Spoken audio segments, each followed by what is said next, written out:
नमस्कार, आप देख रहे हैं मन्नत समाचार। आइए आपको दिखाते हैं आज की बड़ी खबर। स्थान के आधार पर किसी के साथ कोई भेदभाव नहीं हो सकता।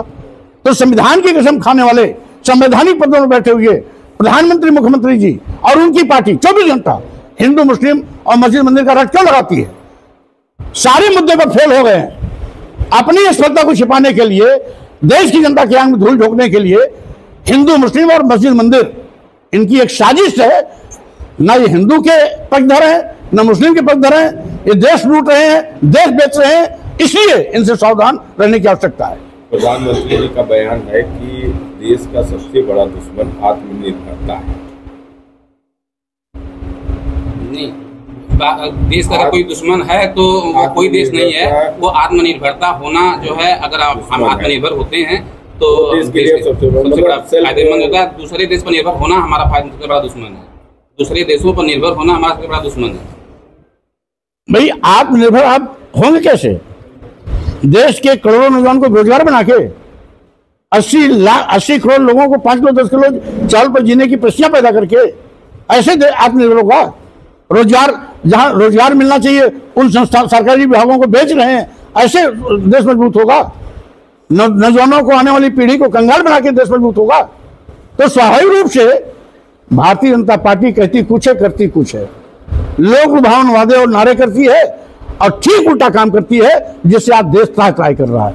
नहीं, सवाल हमारा ये सर है कि जैसे HB1 का लागू होना हो गया, टैरिफ का मामला आ गया, अब जिस तरीके से आत्मनिर्भरता पे ये बात कही जा रही है, तो ये तो सरकार की जिम्मेदारी थी कि यहाँ के लोगों को स्वावलंबी बनाए, यहाँ पे रोजगार दें, यहाँ इस तरीके की तो डिपेंड न रखते। लेकिन आज की डेट में इस तरह के बयान को प्रधानमंत्री जी के आप किस रूप में लेंगे और आपका क्या है? ये केवल धोखा है। अगर वाकई में आत्मनिर्भर बनाना होता तो उत्तर प्रदेश के मजदूरों को, देश के मजदूरों को इजराइल नहीं भेजते मजदूरी के लिए, दुबई नहीं भेजते, मुस्लिम कंट्रीज में नहीं भेजते। वो अपने इसी देश में रोजगार की व्यवस्था करते, नई नई फैक्ट्रियां लगाते, उद्योग लगाते, संसाधन देते, निजी क्षेत्रों का राष्ट्रीयकरण करते, देश के नौजवानों के लिए रोजगार पैदा होता, देश के करोड़ों नौजवान को सरकारी नौकरियां मिलती। तो स्वाभाविक रूप से आज मोदी जी और भारतीय जनता पार्टी सरकार इस देश को खोखला कर रही है, कंगाल कर रही है, देश को गरीब बना रही है, नौजवानों को बेरोजगार बना रही है, किसानों के साथ अन्याय कर रही है। और सभी मुद्दे पर यह सरकार पूरी तरीके से फेल है। केवल लच्छेदार भाषण ही करते हैं, जमीनी हकीकत से बहुत दूर रहते हैं। एक सवाल और है सर कि जिस तरह से बिहार में चुनाव चल रहा है, RJD और कांग्रेस के दोनों, प्रधानमंत्री नरेंद्र मोदी की मां के ऊपर जिस तरह से टिप्पणियां की जा रही है, इसको वीडियो बना करके भी वायरल किया जा रहा है। यही भारतीय जनता पार्टी के लोग सोनिया गांधी के विषय में कितनी भद्दी भद्दी टिप्पणियां की हैं, क्या भूल गए क्या? क्या सोनिया गांधी किसी की मां नहीं है क्या? मां प्रधानमंत्री की हो, हरवाहे की हो, चरवाहे की हो, रिक्शे वाले की हो, मां होती है। जितना सम्मान मोदी जी की मां का है, उतना ही सम्मान औरों की भी मां का है। मोदी जी की मां को हम लोग भी मां मानते हैं, लेकिन भारतीय जनता पार्टी जो पहले तन किया था, इससे भद्दी भद्दी गालियां सोनिया के लिए, उसके विषय में मोदी जी क्यों चुप हैं? एक चीज। दूसरी चीज, आज बिहार में सरकार किसकी है? केंद्र में सरकार किसकी है?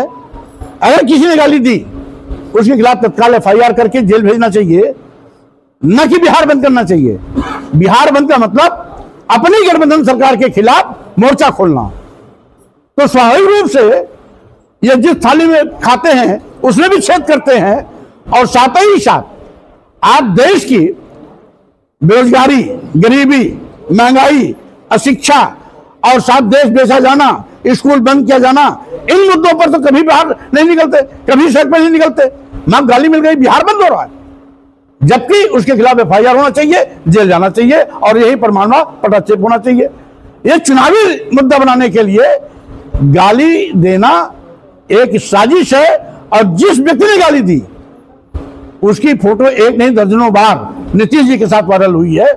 तो इसका मतलब यह नहीं हो सकता क्या कि मोदी ने जानबूझ के साजिश के तहत इसको गाली दिया, जिससे कि आने वाले चुनाव में इसको मुद्दा बनाया जा सके।